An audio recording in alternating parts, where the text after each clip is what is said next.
हरे कृष्णा। आप सभी को वैशाख मास के 10वें दिन की हार्दिक शुभकामनाएं। श्री भगवानुवाच जो मनुष्य कर्मफल न चाहता हुआ करने योग्य कर्म करता है वह सन्यासी और योगी दोनों है। केवल अग्नि होमादि क्रियाओं का त्याग करने वाला सन्यासी अथवा योगी नहीं है। हे पांडु पुत्र अर्जुन, जिसको संन्यास कहते हैं उसी को तू योग जान, क्योंकि संकल्पों को न त्यागने वाला कोई भी योगी नहीं है। योगी बनने की इच्छा वाले मननशील मनुष्य के लिए निष्काम कर्म ही साधन है और योगारूढ़ हो जाने पर संकल्पों का अभाव कल्याण के हेतु है। जब मनुष्य न तो इंद्रियों के भोगों में आसक्त होता है और न कर्मों में, उस समय वह सब संकल्पों का त्यागी पुरुष योगारूढ़ कहता है। अपने द्वारा ही संसार समुद्र से अपना उद्धार कर अपने को गिरावे नहीं, कारण कि यह जीवात्मा स्वयं अपना मित्र और शत्रु है। जिसने अपने मन और इंद्रियों सहित शरीर को जीत लिया वह अपना स्वयं मित्र है। जिसने नहीं जीता है उसका आप ही शत्रु है। सर्दी गर्मी सुख दुख तथा मान अपमान आदि इंद्रियों में निर्विकार शांत स्वाधीन शरीर वाले मनुष्य की स्थिति परमात्मा में ही हो जाती है। वह तद्रूप रहता है। ज्ञान विज्ञान से जिसका अंतकरण तृप्त है, जो निर्विकार इंद्रिय जयी तथा मिट्टी पत्थर और सुरवण में समान भाव रखने वाला है, वही परमात्मा से युक्त अदार्थ योगी कहा जाता है। हितैषी मित्र शत्रु उदासीन द्वेषी बंधु और पापी सब में समान भाव रखने वाला व्यक्ति श्रेष्ठ है। अंतकरण और इंद्रिय सहित शरीर को जीतकर वासना और संग्रहशीलता में हर दूर रहकर एकांत में अपनी आत्मा को परमात्मा के साथ के स्वरूप से युक्त रहने की साधना करनी चाहिए।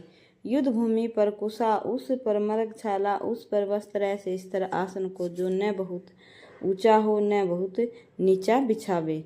उस आसन पर बैठकर मन को एकाग्र करके चित्त और इंद्रियों की क्रियाओं को वश में किए हुए आत्मा की शुद्धि के लिए योगाभ्यास करे।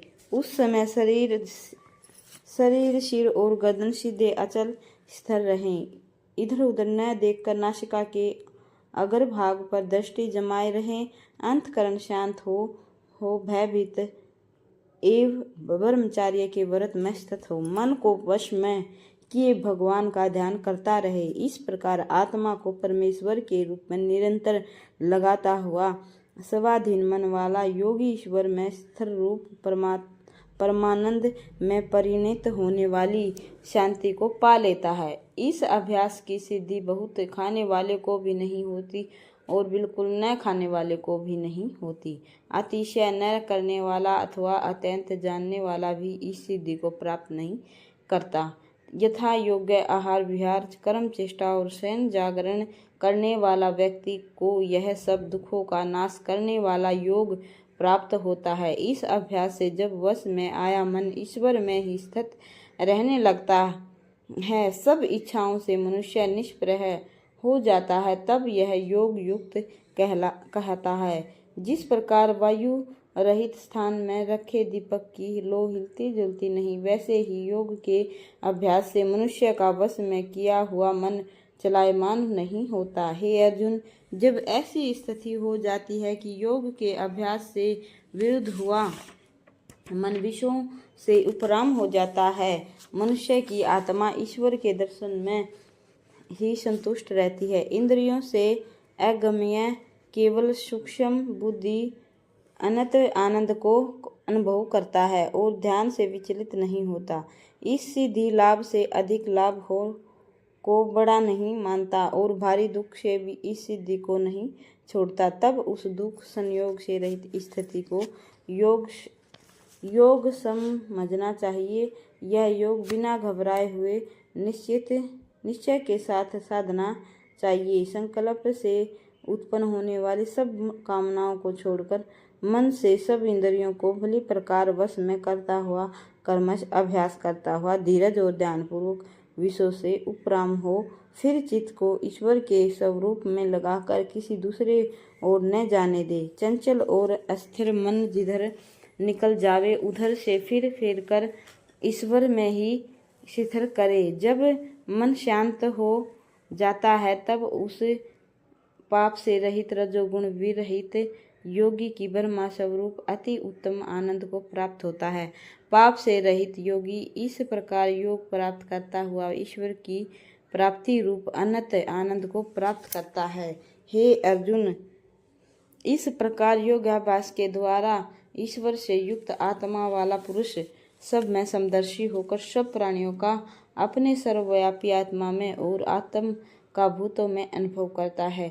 जो पुरुष सब भूतों में सब में आत्मा रूप ईश्वर को अनुभव कर लेता है, वह ईश्वर में सब प्राणियों की स्थिति को जान लेता है। वह ईश्वर से अथवा उससे ईश्वर कभी नहीं बिछड़ता। जो मनुष्य सब प्राणियों में स्थित परमात्मा का ध्यान करता है, वह योगी कुछ करता हुआ भी परमात्मा में स्थित रहता है। हे अर्जुन, जो व्यक्ति सुख और दुख को भी अपने समान सब में देखता है, वह सर्वश्रेष्ठ योगी है। यह सब सुनकर अर्जुन ने कहा, हे मधुसूदन, आपने जिस समस्त योग की सिद्धि का वर्णन किया है, वह तो मन के चंचल स्वभाव के कारण देर तक सिद्ध नहीं रह सकेगा। हे कृष्ण, मन बड़ा चंचल, हठी, बलवान और दृढ़ है। उसका रोकना तो वायु को रोकने के समान अति दुष्कर कार्य है। कृष्ण भगवान ने उसके उत्तर में कहा है, हे महाबाहु, निसंदेह मन चंचल है और कठिनता से वश में आने वाला, परंतु अभ्यास और वैराग्य से यह वश में आता है। जो अपने मन को वश में नहीं कर सकता, उसके लिए तो योग की प्राप्ति कठिन है। मन को वश में करके मनुष्य साधन और यत्न से परमात्मा में स्थित रूप योग को पा सकता है। अर्जुन ने फिर पूछा, जो मनुष्य श्रद्धालु हो परंतु योग का अभ्यास करते हुए मन को वश में न रख सके, वह योग सिद्धि तक न पहुंचकर किस गति को प्राप्त करता है? कहीं ऐसा तो नहीं कि वह भगवत प्राप्ति के मार्ग से भटका हुआ कभी भी न पहुंचकर छिन छिन बादल की भांति सांसारिक भोगों और भगवत प्राप्ति दोनों से ही हाथ धो बैठता हो। हे कृष्ण, मेरा यह संशय आप ही मिटा सकते हैं और ऐसा कोई व्यक्ति नहीं। भगवान ने कहा, हे अर्जुन, ऐसे पुरुष को इस लोक और परलोक दोनों में स्थान है। हे प्यारे, शुभ कर्म करने वाले की कभी दुर्गति नहीं होती। योग भ्रष्ट पुरुष पुण्य लोकों में वर्षों निवास करे, शुद्ध आचार वाले मनुष्यों के घर जन्म लेता है, अथवा वह ज्ञानवान योगियों के घर उत्पन्न होता है, परंतु यह जन्म अति दुर्लभ है। इस प्रकार दोनों में कहीं भी जन्म लेकर उस पुरुष को पूर्व शरीर से संबंध, समता, बुद्धि, संस्कार स्वभावत प्राप्त होता है। हे अर्जुन, वह फिर सिद्धि के प्रयत्न करने लगता है।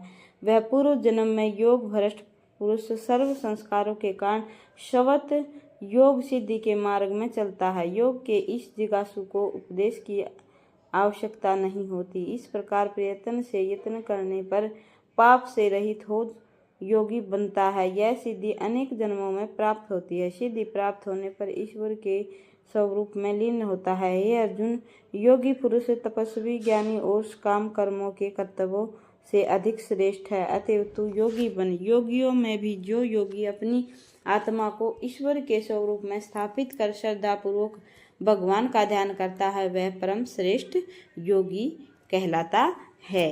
राधे राधे। जय माँ लक्ष्मी।